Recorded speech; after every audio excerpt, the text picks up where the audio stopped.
Hi everybody. We found that having bunnies for pets for our daughters is a great way to teach them responsibility and the importance of nurturing a living pet. Now, having bunnies in New York outside, there are two main things that we need to keep in mind. We need to protect them from the elements and we need to protect them from predators. I'm going to show you our setup, what works for us. I'm not going to be able to go through the steps of, let's say, making the hutch itself, because that would take way too long. But I am going to show you what we have and kind of make it as a building block for you. If you decide to do the same thing, maybe you can get some ideas from us, and what works for us might work for you.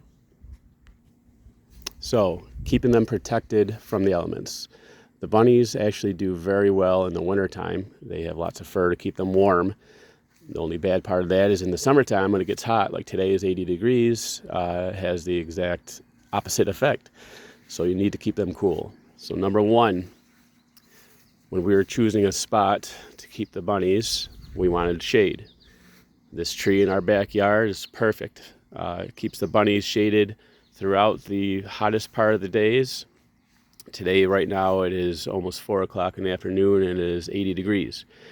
So they are not as active as they might be, but they are still happy, and I'll show you why. Not only do they have shade for protection, they also have this fan that is blowing on them. I put a screen on the back of it to keep the bugs away. The last thing you want is a bunch of bugs sucked in and thrown in your face. So they like to hang out on the bottom part of the hutch during hot days. Now the top hutch here is something I bought from Amazon. It is made for 2 bunnies. I wanted the bunnies to have more room to run around, so we put this on top of another hutch that my dad and I made out of some old barn wood that he had laying around. It's important to use wood that is not toxic for a bunny. So, pressure treated wood, that's a big no-no, because they could chew on it and, eat all that nasty stuff in there. We also, for the hot summer time, we have frozen bottles of water here. This one needs to be refrozen, it looks like. They like to lay down next to. Here is Pumpkin and her sister April. They are Holland Lop bunnies. If you can see on the bottom here, I got it all chicken wire, so there's lots of air circulation flowing underneath, and I'll show you the other side later. But during these hot months, they love hanging out on the bottom. They stay nice and cool down there. Now, as far as keeping them protected from predators and to keep them happy, instead of having just a little run, I made this fence that goes all the way around. And on the bottom of the fence, I have tent pegs because I do like to dig. So it'd make it a lot harder for them to escape and a lot harder for the predators to enter. They're not going to come out, but this gate does open up. I'll show you. It's all right, girls.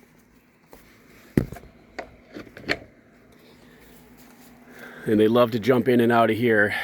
Again, they're a little bit too hot today, but typically they have a large area to run around and be happy, and also be safe from any of the, hawks, coyotes, and all those other predators that do live around here. I showed you the chicken wire on the bottom that again prevents them from escaping and also prevents the bad guys from getting in. And that is all the way around.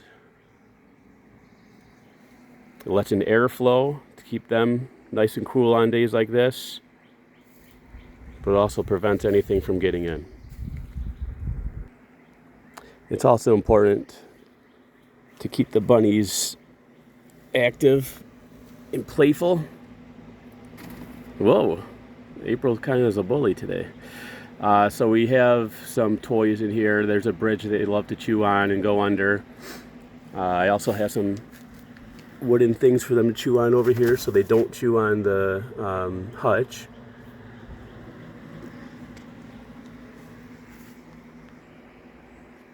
And lastly, obviously, it's important that they have a healthy diet. So in the morning, we give them 2 cups of grain, just pellets for bunnies.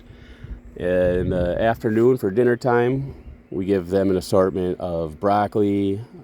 Sometimes we give them beans, asparagus, lettuce.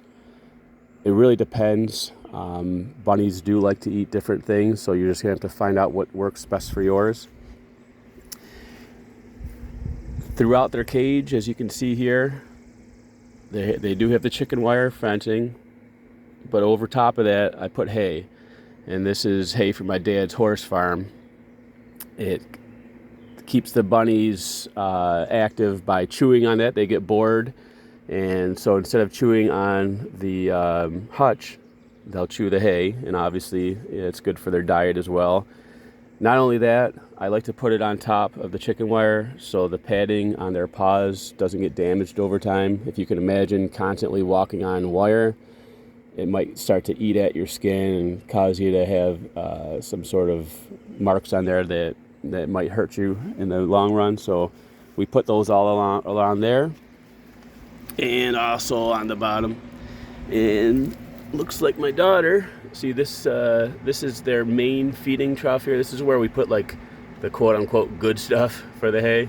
It's really green Timothy, and they just eat it up, and we give them a never-ending supply of that. So my daughter's gonna have to get out here and feed them because it looks like it's almost empty. And there's April. No, that's Pumpkin. And there's April. I was hoping that they'd do some bunnies aerobics here, but like I said, it is kind of hot out, but they do really enjoy this area. They love running around. It is a bit too hot today, but thanks for the shade for the tree and the fan and the ice, it is tolerable for them. So there you have it. There's our setup for our bunnies. It took us a lot of time and careful planning, but we did find out the best way to keep them protected, to keep them happy, and to show our daughter, the importance of responsibility and caring for another living thing. I hope you enjoyed this. I hope you might have learned something from it, and have a good day.